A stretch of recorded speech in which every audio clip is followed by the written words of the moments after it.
Iluminaciones.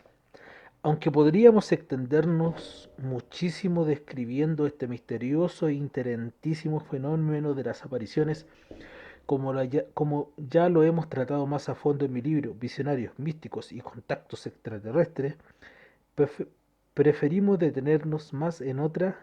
de las maneras privadas que los dioses tienen de manifestar la llamada iluminación.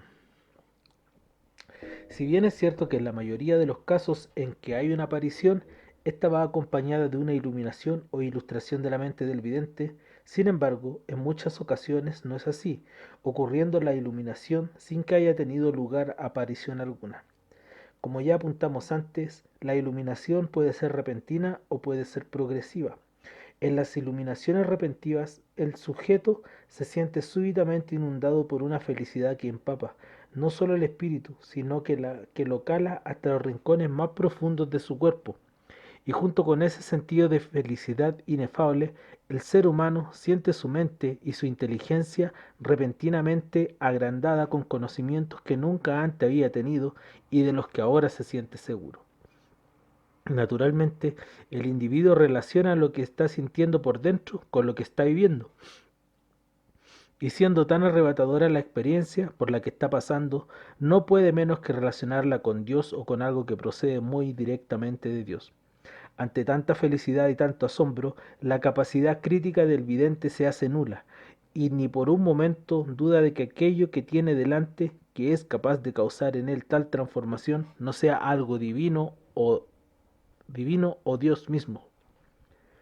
Si alguien quiere estudiar a fondo todo este fenómeno,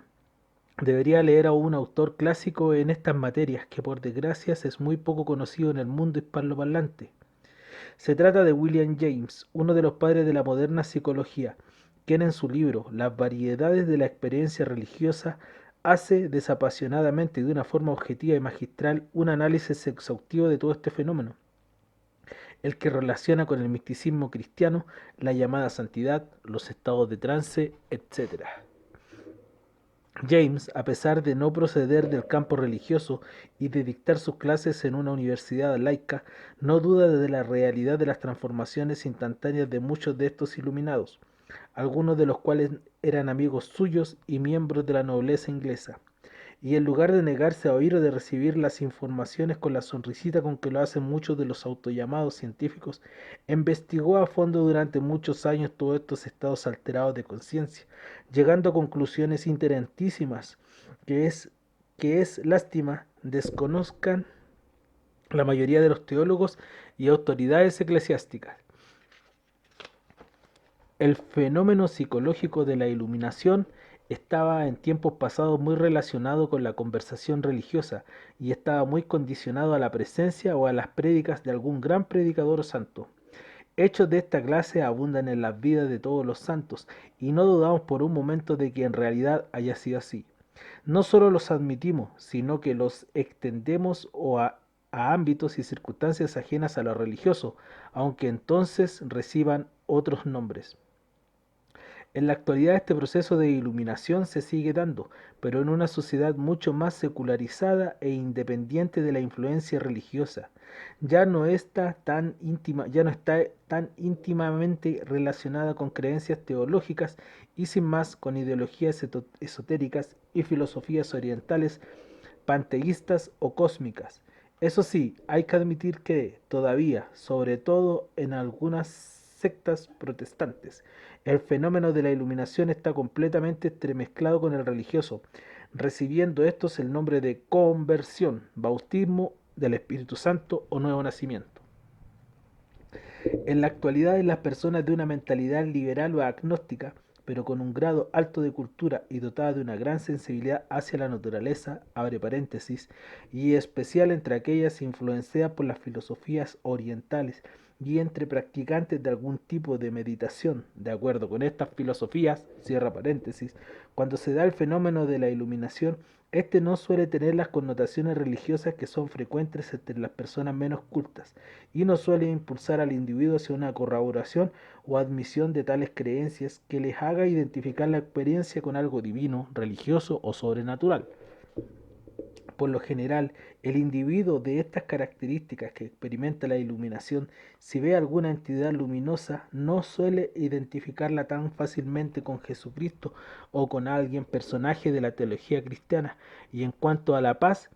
y felicidad interna de que igualmente se siente inundado, las atribuye más bien a una comunión con el cosmos o con la gran inteligencia difusa en todo el universo, a lo que no tendrá inconveniente en identificar en último término con la primera causa. Pero en el fondo, tanto los hechos externos del sujeto como el mecanismo psicomático envuelto en todo el proceso son exactamente los mismos, sea que se den en el ambiente religioso o fuera de él, y lo mismo de que ocurran en seno del cristianismo o en cualquiera de las otras religiones. La iluminación, a fin de cuentas, es un fenómeno trascendente, porque al ser humano salta involuntariamente la barrera hacia otras dimensiones o niveles de existencia. En realidad, es forzado a saltar sin que le quede otra alternativa ante lo que se presenta frente a sus asombrados ojos. Entre los místicos católicos nos encontramos con algunos de ellos que se resistían con todas sus fuerzas a esta invasión, abre paréntesis, aunque creyesen que provenía de Dios, cierra paréntesis, de sus mentes, pero al mismo tiempo nos encontramos con que Dios acaba siempre por vencer esta resistencia y adueñarse por completo del alma del místico. En realidad, este es el motivo y fin de todo este fenómeno, la posesión del alma del vidente. En la teología cristiana, cuando el autor de tal violación es el maligno, entonces no hay inconveniente en llamarle claramente posesión diabólica, pero cuando la misma violación es practicada por Dios, entonces se le llama éxtasis o arrobamiento. Pero no tenemos que olvidarnos de que estamos presentando el fenómeno de la iluminación, no importa el nombre que se le dé, como una de las maneras que los dioses tienen de manifestarse a los hombres, aunque como más tarde veremos, esta manifestación no es acto altruista de ellos para darse a conocer o para ilustrar al hombre, sino que es un acto para dominar al hombre y ponerlo a su servicio. Es una auténtica violación de la mente que condicionan para que más tarde trabaje en las tareas que ellos le asignarán. Abre paréntesis. Por supuesto, haciéndole creer que está actuando por una voluntad totalmente libre y en pro de causas nobles, dignas y hasta santas. Cierra paréntesis.